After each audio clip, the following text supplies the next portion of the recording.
Hey everyone, welcome back to my channel Edu for IGNOU. तो आज की इस वीडियो में हम पब्लिक सिस्टम मैनेजमेंट बीपीएससी 109 को देखने जा रहे हैं। इस वीडियो का ये वाला जो हमारा सब्जेक्ट है, इसका एग्जाम बहुत जल्दी होने वाला है। तो इस वीडियो में हम प्रीवियस ईयर क्वेश्चन पेपर से जितने भी क्वेश्चन रिपीटेड होते हैं ना, बार बार पूछे जाते हैं, उनके आंसर्स को हम देखने जा रहे हैं। ठीक है, सबसे पहला क्वेश्चन यही है जो सबसे ज्यादा रिपीटेड था कि discuss the political context of public system management. ठीक है, तो पब्लिक सिस्टम मैनेजमेंट क्या होता है? ये एक तरीके का ऑपरेट करता है जिसमें ना बहुत सारे पॉलिटिकल कॉन्टेक्स्ट हो गए, ये सभी चीजें शेप होती हैं by the policies, priorities and power structure of a society. देखिए, किसी भी सोसाइटी में पब्लिक सिस्टम मैनेजमेंट क्या होता है? जिसमें बहुत सारी पॉलिसीज होती हैं, प्रायोरिटीज होती हैं, कि लाइक उसमें पॉलिटिकल आइडियोलॉजीज भी शामिल होती हैं, पार्टीज का एजेंडा होता है। फॉर एग्जाम्पल, अगर हम बात करें, जो ये एक गवर्नमेंट है with in a social welfare focus might invest heavily in health care and education. वो जो गवर्नमेंट होगी वो सोचेगी कि हेल्थ केयर एजुकेशन में हमें इन्वेस्ट करना है। ठीक है, वाइल जो दूसरा गवर्नमेंट होगा वो नोवेली अप्रोच करेगा, माइट एम्फेसाइज प्राइवेटाइजेशन इफिशियंसी। कि वो जो दूसरा हमारा गवर्नमेंट है, दो गवर्नमेंट की बात हो रही है यहाँ पे, एक जो हमारा हेल्थ केयर और एजुकेशन में फोकस कर रहा है, दूसरा प्राइवेटाइजेशन और एफिशिएंसी में देख रहा है। तो इस तरीके से पब्लिक सिस्टम मैनेजमेंट जो है काम करता है। आप लाइन बाय लाइन पढ़ सकते हैं। ठीक है, नेक्स्ट हमारा distinguish between government and governance by highlight the various forms of governance. Government क्या होता है? रेफर करता है एक ऐसे इंस्टीट्यूट को जिसका स्ट्रक्चर होता है through which a society is rule, जिसके थ्रू जो सोसाइटी है वो रूल करी जाती है। वो हो गया लेजिस्लेचर, हो गया एग्जीक्यूटिव्स, हो गए जुडिशरीज, हो गए, इसके थ्रू ये हमारा गवर्नमेंट होता है। ठीक है, और गवर्नेंस की अगर हम बात करें, अभी हमने देखा गवर्नमेंट, ठीक है, जिसमें लेजिस्लेचर होता है, एग्जीक्यूटिव होते हैं, जुडिशरी होते हैं।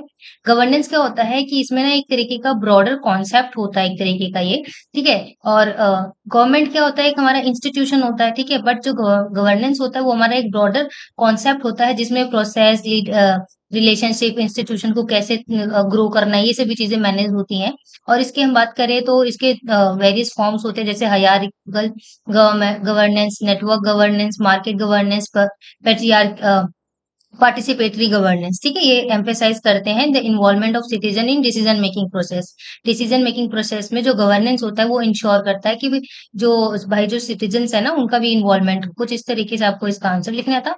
नेक्स्ट है, examine the role of Indian judiciary as the third branch of government and protector of the Indian constitution.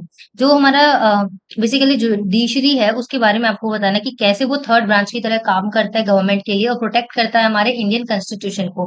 Because देखिए, जो इंडियन जुडिशरी है वो बहुत ही क्रूशियल रोल प्ले करता है, जिसमें थर्ड ब्रांच की तरह जो गवर्नमेंट है वो काम करता है, इंश्योर करता है कॉन्स्टिट्यूशन की, ये एक तरीके से एक्ट करता है as a check and balance on the executive legislative branches जितने भी होते हैं उसमें। ठीक है, जुडिशियल रिव्यूज होता है, एम्फेसाइज करते हैं ऑफन ये सारी चीजें थ्रू पब्लिक इंटरनल लेजिस्लेशन हो गया हमारा। It allow citizens to seek judicial intervention in matter of public concerns. ठीक है, पब्लिक कंसर्न्स में जुडिशियल, तो आप बता सकते हैं किस तरीके से जुडिशियल जो है हमारी कॉन्स्टिट्यूशन का लाइक सारी चीजों को रूल फॉलो करता है। सारी चीजें जो सारी चीजें जो है कॉन्स्टिट्यूशन के अकॉर्डिंग ही होनी चाहिए, ये जुडिशरी हमारा रोल प्ले करता है। ठीक है, उसमें बहुत ज्यादा जुडिशरी का हेल्प होता है, और मेन रोल जुडिशरी ही निभाता है हमारा कॉन्स्टिट्यूशन को, ताकि कोई रूल का जो है अनफॉलो ना हो, सारे रूल्स फॉलो हो। ठीक है, रूल्स और राइट्स।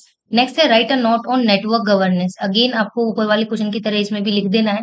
देख सकते हैं आपकी कैसे नेटवर्क गवर्नेंस होता है, जो एम करता है इंक्लूसिव पॉलिसी मेकिंग को, पॉलिसी मेकिंग बनाएंगे। ठीक है, उसको ऑर्गेनाइजेशन तरीके से अलाइन करेंगे, फिर उसको को प्रोडक्टर्स के साथ यहाँ पे जो है वर्क करवाएंगे। ठीक है, नेक्स्ट हमारा explain the meaning, objectives and methods of work measurement.